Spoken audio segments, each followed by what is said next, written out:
Welcome to another edition of Chargers Unleashed. Jake Hefner and Dan Wolkenstein here with you from the LAFB Network. If this is your first time tuning in to the show, make sure to hit that like and subscribe button on YouTube. You can also follow us on Facebook, Twitter, Instagram, Spotify, and Apple Podcasts. Dan Wolkenstein, as we are continuing our positional breakdown. We have gone through the offensive line. We have gone through the defensive backs. We have gone through the wide receivers, the tight ends, the running backs. Today, we are going back to the trenches, talking about the defensive line and the edge group. And you know, with this new regime that is in town with Joe Ortiz and Jim Harbaugh, they are going to want to prioritize the trenches. And I know as it relates to pick 5, edge and defensive line is not a position that has been talked about much with the Chargers, because obviously all focus is going to be on that, depending on what the Chargers are going to do, where they're going to prioritize positions.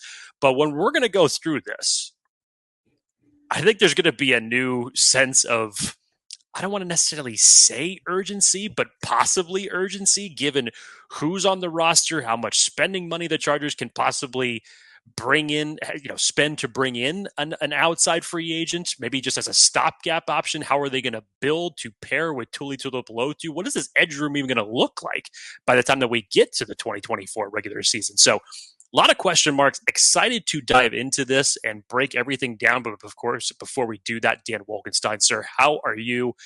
It's rainy in California, but how's your day going? It's going great. Actually took some work to a coffee shop only to have the internet go out as soon as I got there. So that was like, all right, cool. This is how my morning's going. But otherwise, got that back up and running. So things were great. So I got my leftover coffee here in hand. It's good, man. This is a fun episode, an important episode. And to your point, and we'll talk about this more, you go look at the defenses of Jesse Minter and the mentality of Jim Harbaugh through the years and how important the defensive line success is. Not necessarily star-studded, but the defensive line by committee I sort of talk about. This is a very big group and kind of sets the tone for a lot of what Jesse Minter's defense does, and probably what a lot of defenses do, but the way that they do it is a little different. So this is a fun one, and you pair that with what the Chargers currently have on the roster and some of the volatility and the variables that the Chargers have at the positions, who they're going to keep and let go from a salary cap perspective, from a performance perspective, from a draft capital perspective. Fascinating stuff, so pumped to get into this one. Jake, this is probably one of your favorites because this is combining, obviously, draft stuff with free agent stuff, with performance and the big uglies, if you will, and the trenches. I'm excited for this one, and there's a lot to get to, so let's get started. Okay, so today, just for formatting purposes, we're going to go through the edge and the interior defensive line guys currently on the roster. Then we'll go through some guys who are free agents at both positions that the Chargers could possibly target, followed by Jake's favorite time, all things NFL draft prospects for both positions, where they can target, some guys to maybe look out for, and possible dream scenarios, all of that coming up in this episode. Super exciting one. But Jake, before we start, I think we got to kind of take a step backwards, look at what this team looked like and the guys currently on the roster and the state of this squad. So without further ado, Jake, let's get into it. There's so many ways to start this, honestly. And you look at the edge position, and there's obviously some positions here that you can kind of combine a little bit. So for example, like a Morgan Fox, I would say he's kind of a tweener, kind of like a Kyle Van Noy 2 years ago. That's kind of a tweener type. For the Chargers, though, the defensive line as a whole is so fascinating to me because there are so many doors that this Chargers team can walk through, and that all hinges on like one position that they do, like one transaction that they make can change kind of the landscape of this entire group. If they keep Khalil Mack, that impacts so many pieces. If they trade Khalil Mack, what comp are they getting for it? If they trade or release Mack and BOSA, what do they get for it? To start with the edge group, though, like this is the larger discussion. And this is why a lot of people nationally, locally talk about the decision, the big decision, the cap hell, quote unquote, that the Chargers team is in. 2 of the 4 biggest reasons for it are on the defensive end side of it. The wide receiver side, Keenan Allen, Mike Williams, we talked about that. Keenan Allen, Mike Williams, Khalil Mack, and Joey Bosa are the 4 highest cap hits on this Chargers team. And I circled it here for those watching on YouTube. $77 million. $77 million, 30% of the cap hit for 2024 is slated to go to Khalil Mack and Joey Bosa. Again, we talked about this on a previous episode. Those two numbers, $38 million cap hit for Khalil Mack, $36 million cap hit for Joey Bosa, top 2 in the entire NFL. For reference, Jake and friends, the average edge position makes $12 million. Both of these guys are triple that. Now, before we get to like who stays, who goes, what do they do, ask yourself, if there was one of those guys, who do you think deserves that money? Or let me take a step back. Before he deserves money, who do you think the Chargers would want to keep, all things considered? We're talking age, we're talking trade value, we're talking production, fit with the scheme, you name it. Which of those two, before we get to Thule and Chris Rumpf, of the top 2 names, which do you think the Chargers want to actually keep on the roster? I mean, scheme fit, I think it fits Joey Bosa and Khalil Mack very well for what Jesse Minter is going to do. So I think that's a wash. You take age, obviously, Joey Bosa is 5 years younger than Khalil Mack, I believe. So youth definitely plays into play there. Joey Bosa is still under 30. Khalil Mack, though, this is where the big hammer swings in his favor is the production and the health aspects, because Khalil Mack, 30 plus years old now, going in would be 33, and he had one of his best years that he's ever had in the NFL in terms of production last year. And this is without Joey Bosa. This is pairing him alongside the Tuli Tuipulotu. And for what he did throughout the season, even from a macro sense of, not impacting the Chargers defense that much, but if you just put it in a nutshell for him, he was fantastic for what he was able to do. And based off of previous years, the last 2, as it relates to Joey Bosa, it's difficult to, again, take that type of a cap hit and trust that things are going to be different as it relates to his health. I'm not knocking anything about Joey Bosa's talent, because as it relates to setting the edge against the run, he's one of the best the Chargers have. He's definitely better with this team than this team is without him. But in the same category, type of question as Mike Williams, can you trust that? And over the last 2 years, unfortunately, it just hasn't panned out that way. And when you have to make tough financial decisions like this is one of the ones that probably makes the most sense, as far as whether it's just an outright release or you're able to find a trade partner for Joey Bosa, regardless of what that compensation is going to look like. That would probably be the way to go, even though Khalil Mack probably has the best trade value out of the 2, given the production that he's put up over the last 2 years.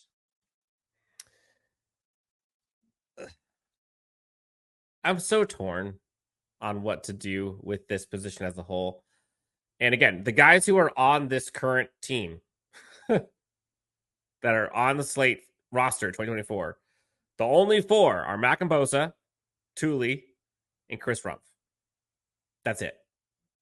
So if you get rid of one, they're going to have to replace him with someone I don't think you're going to get someone at the same value or same production as Khalil freaking Mack, obviously. But I go back to like the edge by committee. I'm torn because as much as, you hear Joe Ortiz talk about they're still looking for championships and wanting to win this coming season. They're after the Corey Linsley restructure. They're about 45-ish million. I thought it was down to 35. I think it's 45 effectively when you take into account the draft picks they also have to sign. There we go. A part of me almost kind of wants to just rip the Band-Aid, Jake, and just start fresh. You can save, what is it? I mean, you can save close to $50 million if you just decide, you know what? cut, trade, release Bosa and Mack. And let's say they do the same for Mike Williams. That's like $75 million in cap space that they now have brought in. So they went from 50 over to 25 under with those three. Right. Maybe they restructured Derwin James. Maybe they restructured Justin. They would get rid of Eric Kendricks, maybe. Morgan Fox is a possibility, which we'll talk to in a bit. But sticking with the edge here, let's say you trade release comp picks or trade picks. You go and replace those players with draft capital or free agents, which we'll talk about in a sec. Is the production going to be there? I don't know. You could argue, what production did Joey Bosa provide? And I think for what he provided, again, go look at the stats the last 2 years.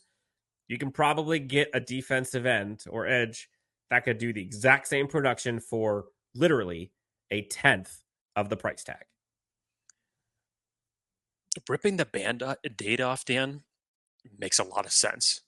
Honestly, it does. Let's just say you keep one or both if you were able to figure out some way to do that. At best, you're doing that for what, 1 year? Mm-hmm. You're just kicking the can down that far. This is not a situation where you expect them to be a staple for this unit for multiple years. This is a 1 year Band-Aid at best. You come back, you hope that you get that same type of production out of Khalil Mack. You hope that Joey Bosa is going to remain healthy. You pair that with what we saw from Tuli Tuipulotu last year, and you keep your fingers crossed. To me, this is going to be a situation where, again, I do not expect both of them to return. I expect at least one of them gone. I would not be surprised if we don't see both of them, just because now we're talking about a brand new regime, different head coach, different defensive coordinator. And I think the promise that you have with Tuli Tuipulotu that was shown, you need to find another young, athletic edge rusher like him to pair him with to move on through the future. You need to have a new bookend duo, in my mind. Now, not to say that Khalil Mack, another year of Khalil Mack and Tuli wouldn't be productive. I think it would. But I think you still have to invest in that. And whether that's a value free agent or you invest in it at some point in the draft, you have to do that. You can't just do this again and not prioritize it this year and then expect to get what you want next year after both of these guys are off that contract and then hope for the best with a rookie at that point. You can't do that. So I think one way or another, you're going to be pushing this forward with Tuli and question mark. You have to do it. As you mentioned, Chris Rumph just unfortunately has not put up the production that we believed he was going to be, even as a rotational edge rusher. And yes, Morgan Fox is kind of like the hybrid edge interior defensive lineman, and you could deploy him in a number of different ways. But if you can find a value signing like Morgan Fox, that would be a nice sub-plan. Now, is that necessarily going to be your starter across from Tuli? Not necessarily saying that. You have to put an edge group together that can not only be the type that are going to play your first two downs, but be these rotational pass rushing specialists. You have to start recreating this group, and you have to do it now. So we'll get into kind of the performance of this group along with the interior defensive line here in a second. We'll kind of take a look at some PFF grades and how that shakes out. But again, you're not getting much from Joey Bosa. You're not getting much from Chris Rumph. You're not getting anything from anyone else because there's no one on the roster. Khalil Mack is long in the tooth, but he, again, balled out. Age, I think, is a concern for a lot of people, but the dude just had a career year. You could say, okay, well, maybe there's going to be a precipitous drop. Maybe. But his game seems to be aging well. There's nothing on tape that you saw last year that gave you red flags of, oh, there's a decline coming. Eventually it's coming. I don't think it's this year. I don't. So that's the edge position. And again, we're going to go through the position by position. We'll go through the free agents available, and then we'll go through possible draft scenarios here. The interior guys, Jake, I think is what's a good way to put this? I don't want to say it leaves some to be desired, but there's a lot of names here that are unproven. Yeah, it's like the incomplete grade that you got, on test grades from time to time. You just don't know. There's a lot of question marks as it relates to this group. Tito, the first 2 years of his career have unfortunately not gone the way we would have hoped. Obviously, it took him a long time to come back off of that leg injury that he suffered 2 seasons ago. When he did come back, it wasn't as much as a contribution as you would have hoped that was going to be. Scott Matlock and Gerard Clark being both in their rookie season. Scott Matlock, seeing a handful of snaps, but not as much as you expected for him to see as a 6th-round pick. Gerard Clark obviously being an undrafted free agent. Didn't see much playing time outside of the preseason. Morgan Fox obviously once again showed his value. And as we said, he can be that kind of tweener, use him as an edge, use him at the interior of the defensive line. And then Christopher Hinton, he had just recently signed a futures contract where you bring him back. Hey, a familiar name, former Michigan alum. So I'm sure he's going to be welcomed to see some familiar coaches back in that room for that. But Dan, this is a lot different when you take Sebastian Joseph Day and Austin Johnson out of this conversation as far as how this interior defensive line looks. I remember back in November, you and I were having this conversation because I think the Chargers were picking, like, at that point in time, 9th or 10th. And we were talking about what this defensive line was looking like and kind of taking that forward look to it and saying, like, oh, it's going to be rough.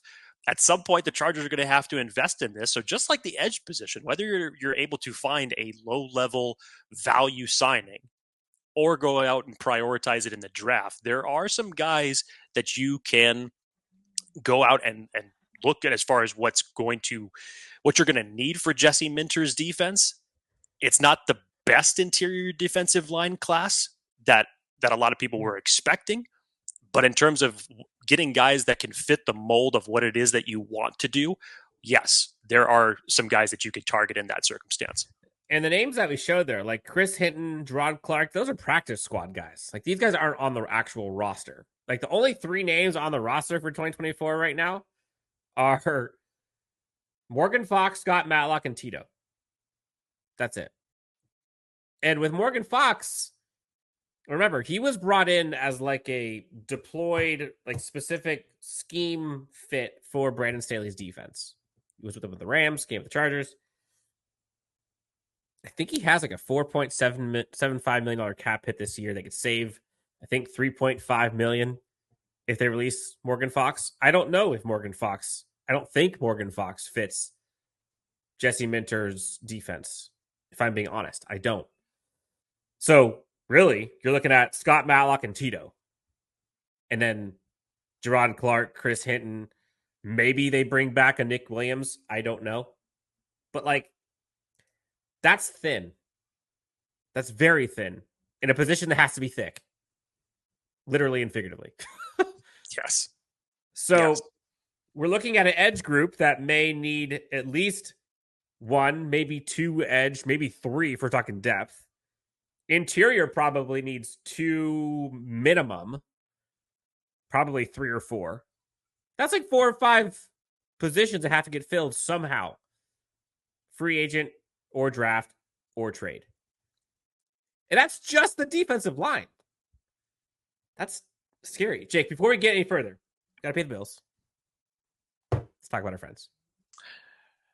Let me tell you all about our friends over at Underdog Fantasy. It is the easiest way to get into all of the sports action.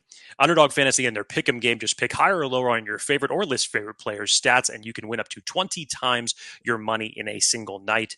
Underdog keeps it super simple with their easy-to-use website and mobile apps. Just pick between 2 and 5 players to fill out your pick'em entry. Get every pick right and take home some cold, hard cash. Just make sure to use the promo code UNLEASHED and get your first deposit doubled up to $500 by Underdog. Go over to Underdog Fantasy today and tell them that Chargers Unleashed sent you. Dan, one thing I wanted to touch on that when you were talking about just in general, the investment that essentially that you could possibly have to put on the interior defensive line and the edge. Doesn't this make a whole lot more sense if the Chargers move out of that 5 spot just to kick it off and start trading down? And like you even said, hey, what about a scenario the Chargers trading down twice? Man, this is how many holes the Chargers have to fill. Now, again, we have not hit free agency yet, and we'll have a much better idea of what this team is going to look like when that day rolls around. But just we'll talk about the free agents here in a second. There's guys there, but dude, it's ridiculous. And again, the irony that the football gods want to continue to show upon me in a year where Dan and I both have two of our favorite prospects at the top of this draft, and the Chargers have the highest draft capital that they have had in terms of overall picks since they selected Joey Bosa. And now here comes the year that it would actually probably make the most sense for them to trade down. Yeah, it's insane. And so let's talk about kind of how well these guys played. We're getting to the free agents available that they could possibly pay for to bring in their services or the draft. But let's talk about kind of how these guys actually did last year. Because sometimes, like, you think of the name, right? And you don't really recognize how well they performed. And again, like, PFF isn't the Bible, right? But it's like it's a good North Star for kind of seeing how these guys did. Last year, I would say, like, the team defense, run defense actually wasn't bad last year. Like, that wasn't their Achilles heel, although at times, of course, it reared its ugly head. Better than 2022. That couldn't be worse, that's for sure. Aside from Khalil Mack,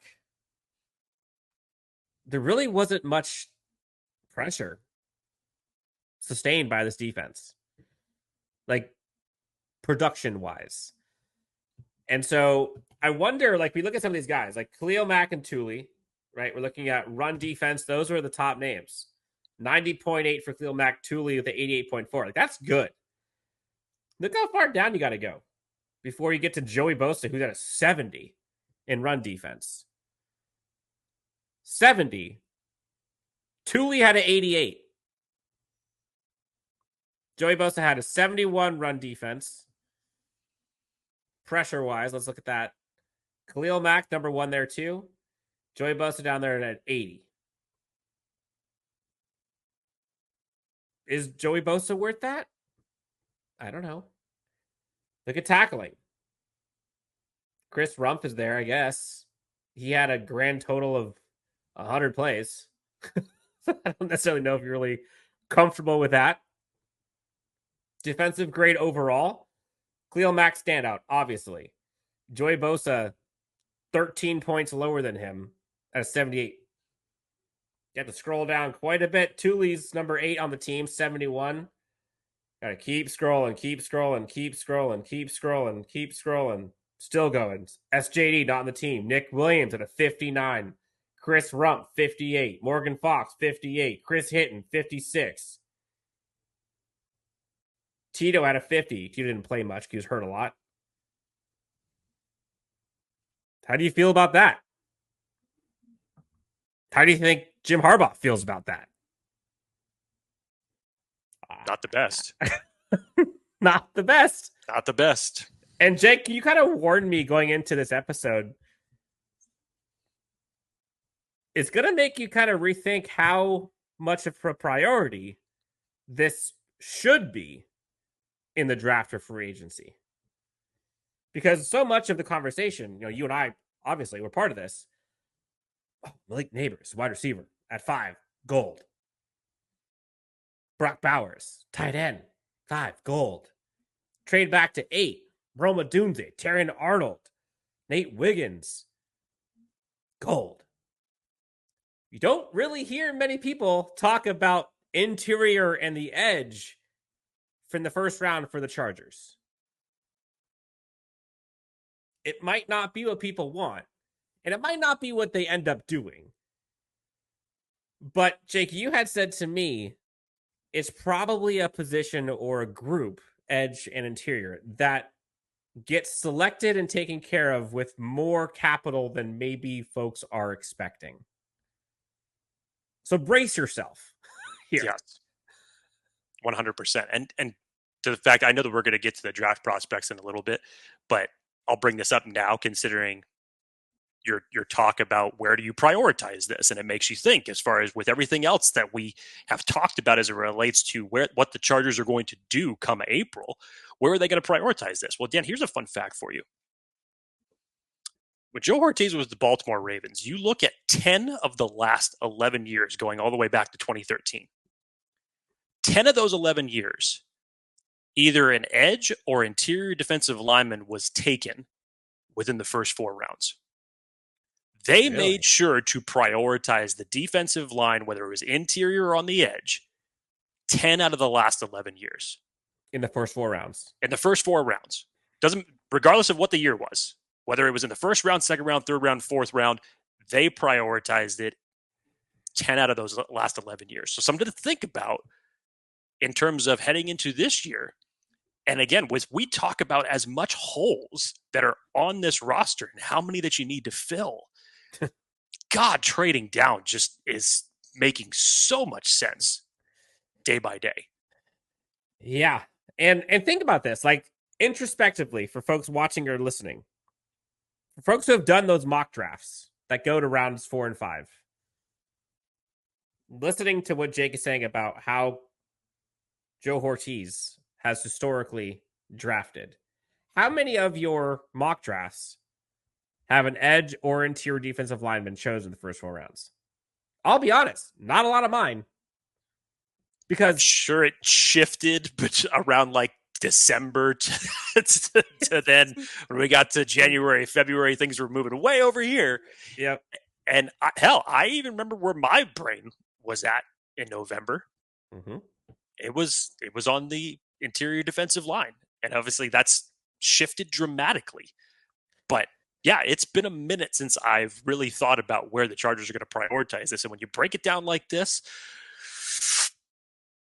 yeah. So maybe it needs to be revisited. Yeah, and I think like this, and this is kind of as we get to the free agency here of this group, like so much talk is about the wide receiver group that needs to get improved. We don't know about Mike Williams or Keenan Allen, which it sounds like Keenan Allen's staying. You hear a lot about the running back position. You hear a lot about tight end, obviously, for good reason. You hear about the tackle position-ish. Center, clearly. Corner, clearly. Linebacker, clearly. Safety, probably. Like, that's the problem, is no matter what position the Chargers go through, if they stick and pick, they don't have enough selections. And so, let's say they don't do defensive line in the first 4 rounds. Like, that's not great. But let's say they do, and say they don't go corner. That's not great. Say they don't do tight end. That's not, like, no matter what you do, no matter how you slice it, there's only so many picks they have. And so that's kind of where I kind of get more into the rip the Band-Aid approach, where it gives you some relief to like go fix some of this stuff before entering the draft, so you're not so desperate. And I know a lot of times, even the Chargers of this in the past, where they go through free agency, wave 1 and 2, and they go through the draft, figure out what they can get, then afterward they revisit free agency. Like, that's an option. And I do think restructuring some of these contracts for the team will help. But man, having $50 million versus $25 million cleared-ish helps a ton. Like, think about how many contracts you can bring in with $25 million of, again, not total, but like salary cap hit for 2024. Because again, there's roster bonus. It could be spread over. $25 million for a cap hit could be like 5, 6, 7, 8 players. And I'd argue in a Minter, Ortiz, Harbaugh style team building, that's more likely. So I don't know, man. Like, you gotta, it's gonna be tough. So let's get into it. So looking at this Chargers free agency options, and again, this is an eye chart, but I put here for folks looking on the left-hand side, all the defensive line for the interior free agents, at least a lot of them. On the right side, a whole bunch of edge positions that are free agents. And realistically, and again, because of the cap scenario they're in, Jake, you could probably chop the first half of both of these right off the board, because the Chargers aren't going to be able to afford a lot of this stuff. But before going into like specific names, how do you think the Chargers could or should look to possibly fill in some of the holes through free agency of this group? I think either way, whether it's a situation where you keep Khalil Mack and you go into, one more year with him and Thule as your bookends, or even if you just cut ties completely and you open up a lot more cap space. I still think that the only flexibility that the Chargers have in this regard is you try to find a value edge 3, if you will. Mm-hmm. That would probably be the best case scenario. Again, we are not talking about 2 years ago when the Chargers had all the spending money in the world.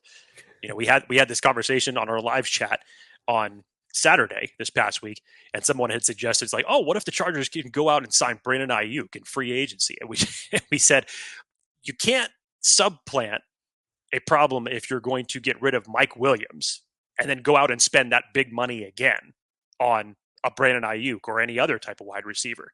So in this circumstance, even if you move off of Khalil Mack and Joey Bosa, I don't believe you're going to then fill that void with spending more money again on the same position. It just doesn't make sense. So you'd have to be very wise in how you do this. So whether or not Khalil Mack stays, or if you cut ties completely and you go out and you draft an edge to bookend Thule, I still think your range for an edge 3 is a value free agent on the low end of this chart, regardless of whether it's interior defensive line or edge.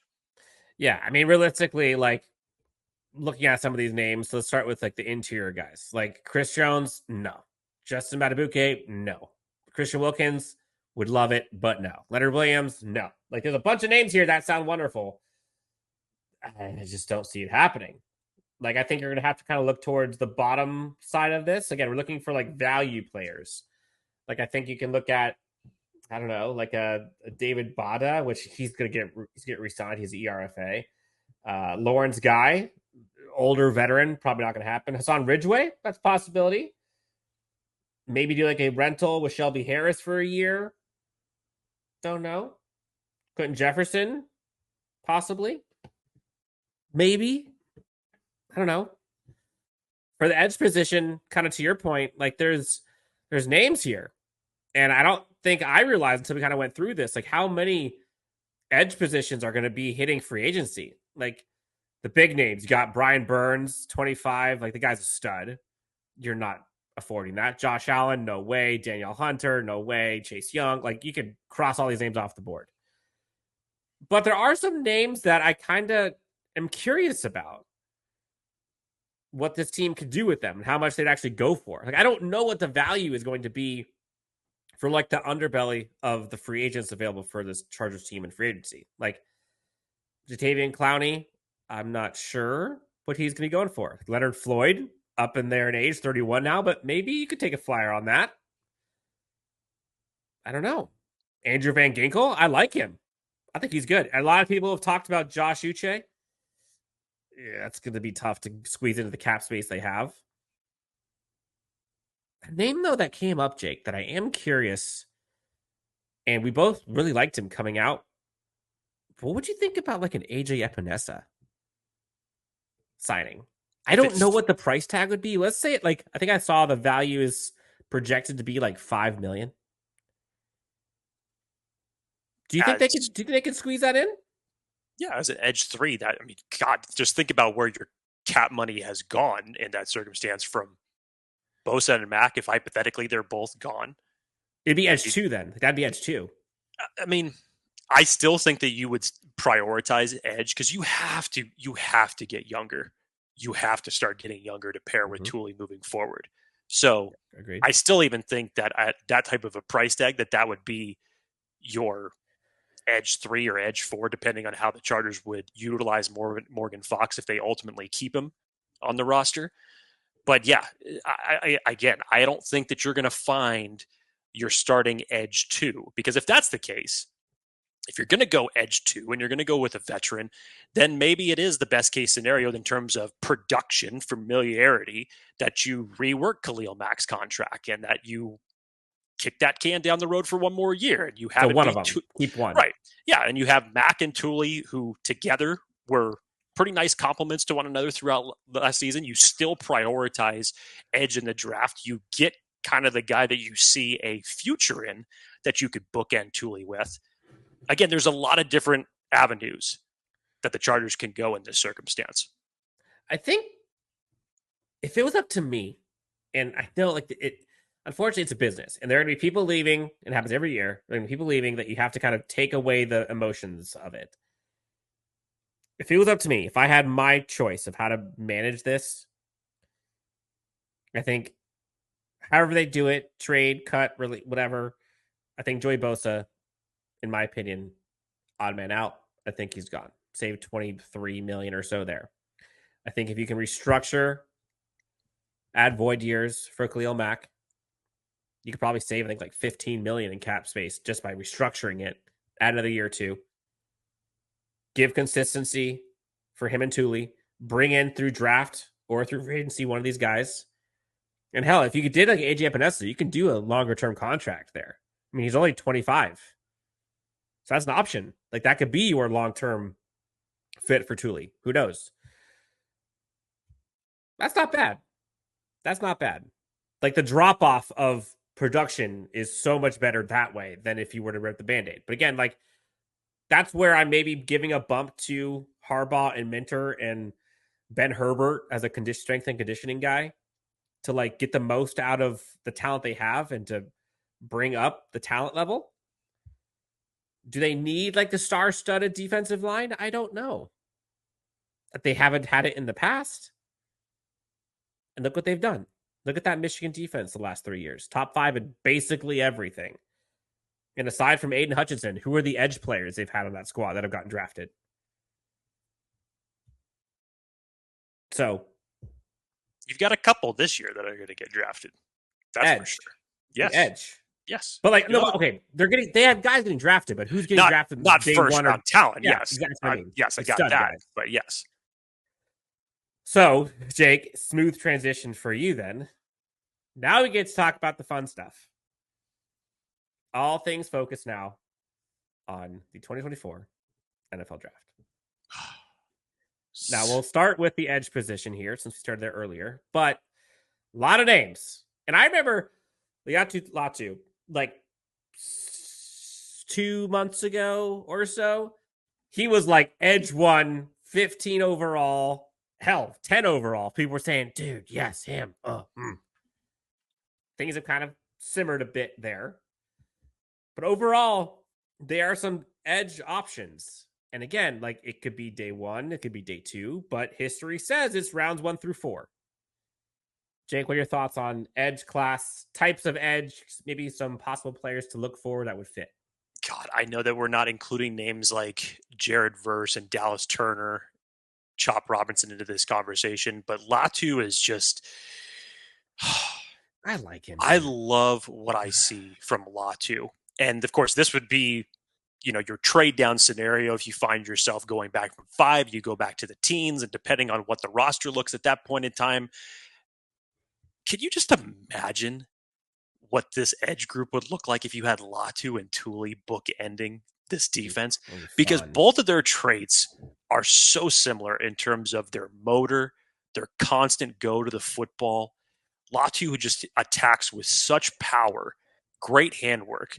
And he's fast. He's so fast. He's so fast. I think that Latu and Thule would complement each other so well in this particular circumstance. I just think that the fit and the mold would be exactly what you would want from a defense that attacks. Now, you go real quick. You mentioned him and Thule together. Yes. Like Thule was brought in because of his production in college. 13 sacks for Latu this year. Like that's production. It sounds very similar to the final year of Thule's. That's what I'm saying. At USC. Now, I know that he's kind of got the injury scares, and as we go through the combine and the testing, people want to get those cleared on medical standpoint. But just from what he brings to the table, I would not care if the first pick that the Chargers would take would be Latu, if it was a trade down scenario, and just to think about what that defense would look like if you paired those two together. That would be something that makes your mouth water for what that edge group is all of a sudden going to do. Now, you move a little bit further down the line, Dan. I mean, these are, again, this is not the entire class. We'll get into that a lot more as we get closer to to April. These are just some of the guys that I think would be great fits for this team.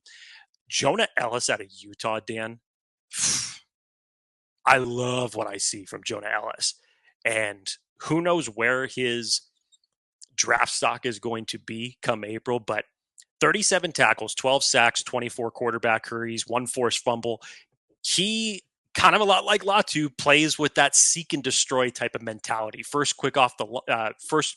Quick first step off the line, gets to the backfield fast, comes off the edge with a spin move that would make Dwight Freeney just stand back and smile. I like that.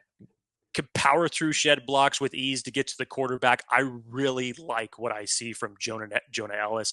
Now, obviously, you have to bring in some of the Michigan guys as well. So Jalen Harold, along with oh my gosh, Braden McGregor. They were the two bookend edge players for Michigan.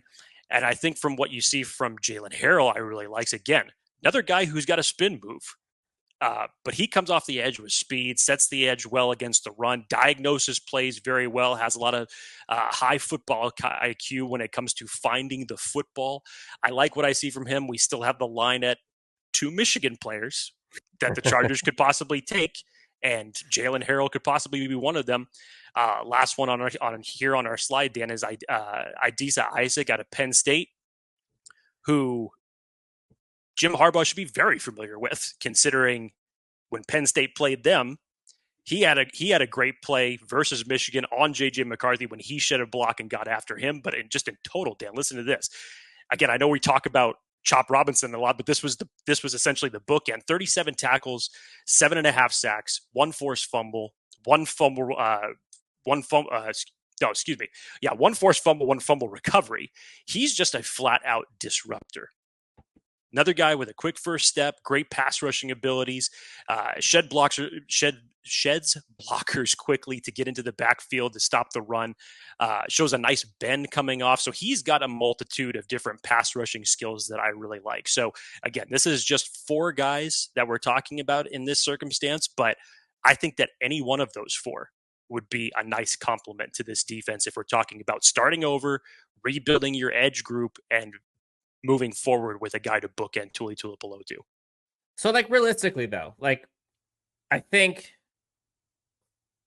in the first round, and I don't think they do it at 5. So, I don't want to speak for you, but there's no way any of these guys, either these guys or any other guy that they have available. This is not November. The Chargers are not picking 9th overall. And Jerzon Newton's draft stock is not that high. So things have changed over the last few months as it relates to the draft value. So no, sticking at 5 and taking an edge or an interior defensive line, absolutely not. This will either come on day 2, day 3, or more likely even with a trade back where the Chargers can add a little bit more draft capital in that scenario. So realistically, unless it's after 10, I probably still, or not. Maybe. There's no way the Chargers are drafting an edge position unless it's after 10 with a trade back, in my opinion. Yes. After that, you name it, they can do it. Now, this is where it kind of gets fun. Is you mentioned the Michigan players, right? There's a pretty good one over at Michigan on the interior defensive line. Chris Jenkins is an absolute stud. Now, is he a little undersized for the NFL? Yes. Maybe. Probably. Yes. But go look at what he was when he got to Michigan versus what he was after Ben Herbert and company got their hands on him for a while. And go look at how dominant he was for Michigan. He's been undersized for a while, and he's done just fine. The size aspect. Oh, sorry, Dan, go ahead. No, I was just going to say a couple other guys. Rook, and I've said this name probably for 2 months on this show, Jake. And I still can't get the name right. Rook or Hororo. It's almost like Scooby-Doo a little bit. It's Ororo. That's basically how it is. That's how I've heard everybody else say it, and I know that if you watch this show long enough, I always try to make sure that I do not butcher names, but Ororo. I butcher the shit out of them. Ororo, yes. I just want to see him drafted because I want to hear SoFi just shout his name after he makes a play. I just want to hear that on repeat. Just Ororo. T'Vondre Sweat though. Mountain. My God. Mountain. There's some guys like the interior defensive line. I know you said it's not as great as we've seen in the past, and that might be the case for like the first round guys, which again, I don't think they go first round interior anyway, so it doesn't really matter to the Chargers. Day 2, day 3, there's guys. There's a lot of guys. And again, you're looking at a Chargers defensive front that has a ton of versatility in how it's been deployed under Jesse Minter in Michigan for years. Like sometimes that defense was personified by its secondary success. Then some years it was the middle group. It was the linebackers. Some years, one year, it was all defensive line. So it's not like this Chargers defense is going to have to be stout in one position every single year. Jesse Minter is pretty flexible. And also, they can do it with a bunch of different archetypes. Interior defensive line, you said it, rounds 1 through 4, one of these guys is going to get selected in the interior edge, most likely. What do you think they look for, like in a type, as well as maybe a few guys? I mean, yeah, I wanted to touch on all of these because especially when you weigh that against what the interior defensive line already looks like, you know, Tito, Matlock, Morgan Fox, Gerard Clark. If you look at Gerard Clark, it's like we were all talking about getting Jamal Williams vibes with how big he is and how much of a space eater he was. And, just unfortunately, we haven't seen enough of that yet to fully believe it. Now, you mentioned Chris Jenkins' smaller frame. Yeah, so he has 6'3", 305, but has a smaller frame than what would be considered ideal at that position. But he overcomes that in a variety of different ways, from his power, from his hand usage. The stats won't show it. I think he's a much better pass rusher than would show up on the stat sheet. He had a nice closeout to the season against those final 2 games against Alabama and Washington, 2+ performances there. Good lateral quickness when it comes to getting after the ball. Carrier. With Rukaroro. Good job. Better than me. If there was more consistency to his game, we would be talking about him so much more, because he had a great start to the season. The first 3 games, you go back and you watch, his production was phenomenal. Then through the middle part of the year, it's almost like he disappeared. And then once Clemson played Notre Dame, he finally started to get everything back. But he is arguably one of the more athletic interior defensive linemen in this class. He's expected to test extremely well. I'm really excited to see where his draft stock's going to go. Now we're talking about a space eater in T'Vondre Sweat out of Texas. 6'4", 362 pounds. Now, playing next to Byron Murphy is obviously going to be an advantage for what you're going to do from a production standpoint. Dan, still, even with that, 45 tackles, 2 sacks, 5 pass breakups. Dan, you heard me right. 5 pass breakups from a dude who is 362 pounds. If you go back and you actually watch how much air he is getting off the ball to go and bat down passes, which the Chargers never get, by the way. Can we talk about that? They never get batted down passes.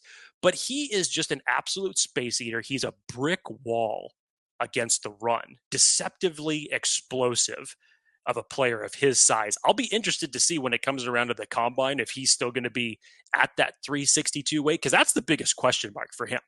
People said he's got first-round talent, which I totally get. But is this the guy that you're going to say can be a 3-down lineman for 4 quarters with his stamina at that weight? I'm not so sure about that. So it reminds me of who was a player that was drafted by the Eagles? Right, which he's probably not going to have. Jordan Davis. Yeah, he's probably not going to test with the same athletic abilities as Jordan Davis. No, but I mean like the usage, and people were questioning how much he can actually stay on the field. Sure, exactly. But if you want to just know about T'Vondre Sweat's power, look no further than what he did against the Senior Bowl against Arkansas offensive lineman Bo Lemer.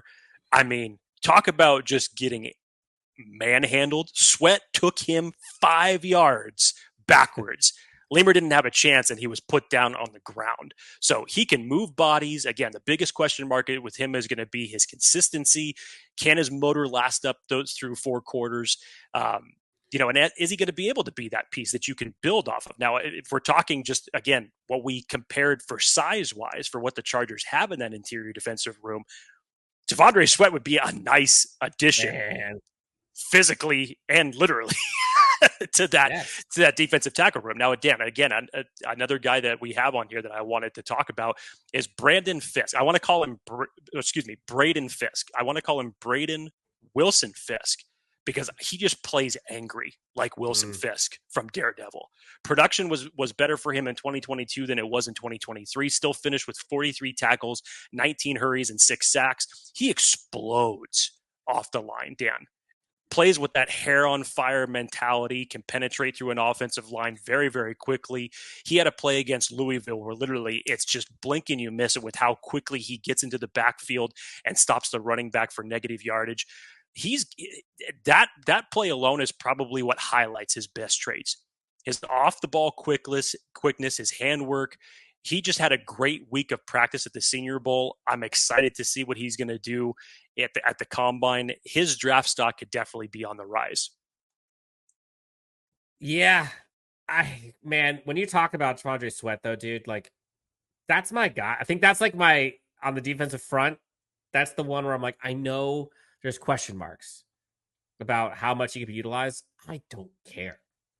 I think how long has it been since we've had a guy like that on this team? One of my favorite things that was ever said, and this was interesting. This goes back to a mock draft that was done by Trevor Sikkema.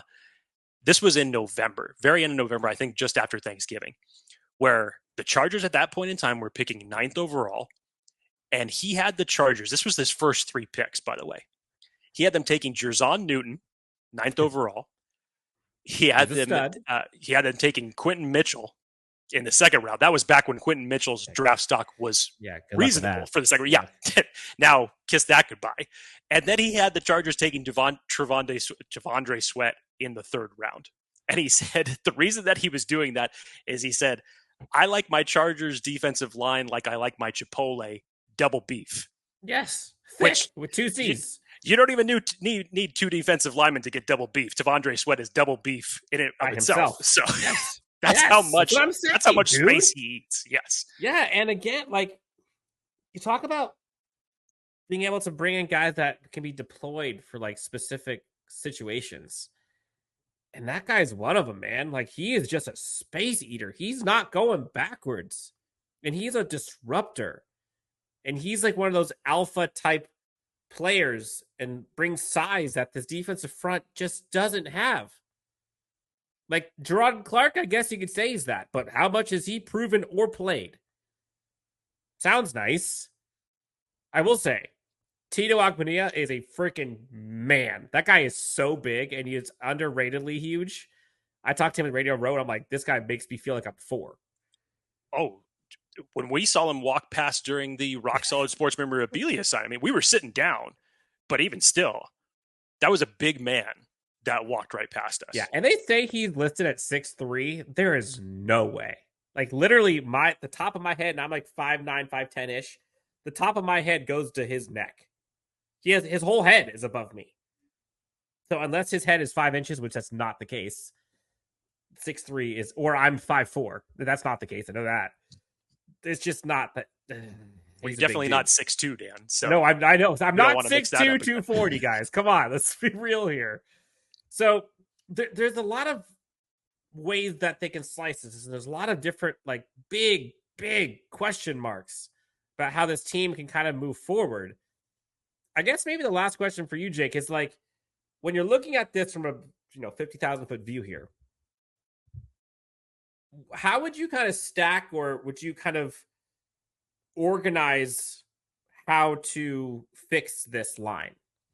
Like, is the first domino, I think, is going to be Mack or Bosa or both. Right. Yes.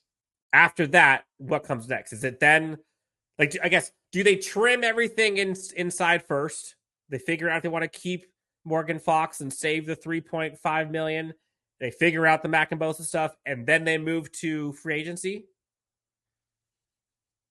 Like, will all that happen before we start free agency in a few weeks? I would believe so. Yes. Because I think you have to make your decisions in that regard. I think if you're going to capitalize on Khalil Mack's trade value, you need to do that sooner rather than later. I think the closer that you get to the draft, and if you still have him on your roster at that point in time, I think the less likely that it is that you would get a, fair value return.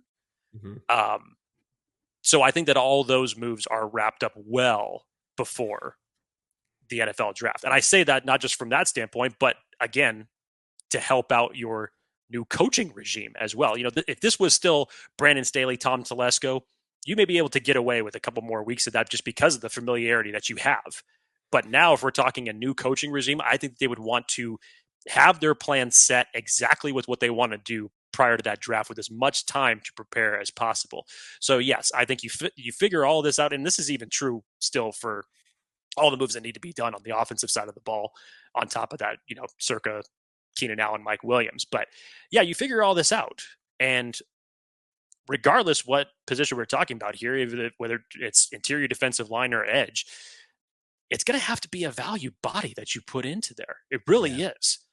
And, this will just be interesting to see because depending on how many holes that are going to be so-called filled by the time that we get to the draft, how many are going to actually be remaining for the Chargers to fill? And most likely, even with trade downs, you're still not going to be able to fill every single one.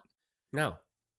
So this will be extremely interesting to see how Jim Harbaugh, the coaching staff, and especially Joe Ortiz want to prioritize this as we inch closer to April 25th. And obviously we have the combine that starts up next week, which is going to give us a whole nother point of view in terms of where the draft stock is going to go for a number of these different players. But yeah, prior to the league year, we'll start having a good idea of what the Chargers are really going to need come the draft. And boy, are we going to be covering the combine. We got some fun, special things in store for Chargers fans for that. Jake, maybe the last question. And I know we haven't got to, we're going to, we do this every year. We'll have our top 10 fits for the Chargers specifically. Again, not just top 10 prospects, but top 10 fits for the Chargers by position. We'll get there. But right now, if you close your eyes, Chargers fans and Jake, and you think about this Chargers team, the defensive line, and you fast forward the draft, regardless of what they do with Khalil Mack and Joey Bosa or Morgan Fox, an ideal scenario for you, Jake. Give me one free agent, if you go that route, and one draft prospect that, not necessarily sure how or where or when, but those are the guys that you're like, man, if they could just get blank and blank on this team, Chargers country, let's ride. I don't know if I could do that with free agency just because, again, it's so hard to tell right now. I can wholeheartedly say that whether Khalil Mack is remaining on this team or Khalil Mack and Joey Bosa are gone, you're probably not going to go out and get one of those big name defensive linemen, whether it's edge or interior defensive line. You're just not going to do that. So ideally, for me, again, I know we have talked about so many different draft scenarios on this show thus far, and we're not even out of February yet. And I would still, if you were to just say it in your head right now, would you prioritize corner over edge or interior defensive line? Yeah, probably I would. Would you prioritize wide receiver, tight end over interior defensive line and edge? I think with the players that you have the chance to get at 5, you may have to go BPA in that circumstance. Yeah. Center, obviously, that we have talked about, you are going to be prioritizing that at some point in this year because there literally is nobody there. Yep. If it was for me, Dan, I go back to the Latu conversation. If this was a trade back, and you got Latu to pair with Thule, that to me, you pick up extra draft capital, you select Latu in the teens and see what you do going forward. I think it's a great start. The best part about it is that the Chargers have so many different directions that they can go. I know that Dan and I specifically have pigeonholed ourselves into 2 specific players. And I know that a lot of Chargers fandom have done the same when it comes to the conversations of Malik Neighbors and Brock Bowers. And then there's a whole other contingent that believes that the Chargers should select an offensive tackle in Joe Alt. They're wrong. They're wrong. There is a plethora of ideas. I really do not care, to be perfectly honest with you. I don't care, because there's so many holes to fill. I don't care if they trade down and they take a corner, they trade down and take an edge, they trade back a few picks and they still take Brock Bowers. That would be a dream. Or in Dan's circumstance, you trade back to 8 and Malik Neighbors is still there on the board. I mean, my God, it doesn't matter. And this is only going to get worse or better, however you perceive it, as we move closer. Because to see how this team is going to prioritize their draft picks, and again, we say this because we have no idea what the hell Joe Ortiz and Jim Harbaugh are going to do. If this was the old regime, we'd probably have a better idea for what they were going to prioritize first. But who knows? And honestly, that's the best part about going into April. I got a scenario for you. All right, so Latu, honestly, it's hard to beat that. That's hard to beat. If it was me, restructure Khalil Mack, trade Joey Bosa. You're probably going to release or cut Morgan Fox. If they can get AJ Epinesa, I think they can get him on a good 3-4 year deal for probably 4 years, 19, 20 million ish in total. And then you add in Ben Herbert. And I'm just imagining Ben Herbert working with Trevondre Sweat, because you hear about all the before and after of what players have looked like. That would be interesting to see. If there was anybody that was going to kick up Trevondre Sweat's stamina, you'd have to believe that's what I'm saying. But imagine Ben Herbert's grin. Trevondre Sweat, a dude pushing close to 400 pounds. What he could do with that. And having that on the interior mixed with Mack, Epinesa, Thule, Tito, Matlock. We don't know what Gerard Clark is. But that's some serious beef. Tito, Matlock, Clark, and Trevondre Sweat. Good luck. And you get some conditioning going with those guys. Whew. And then you have honestly, Thule, Epinesa, and Mack, all versatile, can play both run and pass exceptionally well. That might be my ideal scenario. I love Latu, but I know what that means in terms of the other guys you're not getting. Yes. But you could say that going both ways. You could say that, if you went Roma Dunze at 10 or whatever they trade back. Correct. You could also say, there goes Latu. So this is going to be a position that I don't think enough people, including ourselves, didn't put as much of a priority on when it gets drafted or when it gets solved.